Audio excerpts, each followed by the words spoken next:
How you doing? I'm great, how are you? I'm good, welcome. Excited to have you. The way that we sort of capture media today, we're almost lazy, nonchalant about it. How has that transition sort of affected you as an image maker? It's something I think about a lot, because you're competing with your iPhone and everyone else's iPhone, right? Like I think I've taken 10 pictures this morning. And so images stop losing their resonance, right? Like you have seen more images in the last week than your grandparents saw in a decade. And does that apply for things that are more ephemeral? This sort of snap it, let it delete, let it disappear forever? Do you still seek and sort of crave that intention behind the work?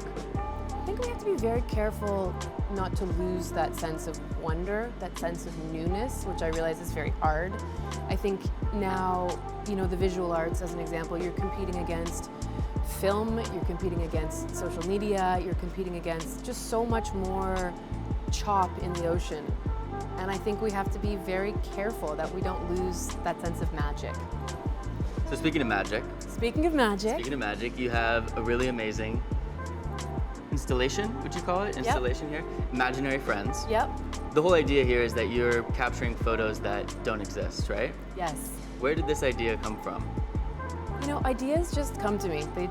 They pop up. But this idea that there are too many images in the world right now has been something that has been a real central concern for a long time now.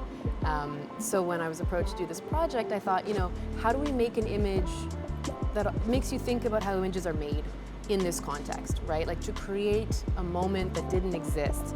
So, building on this idea of social media, that you are constantly bombarded with people's moments.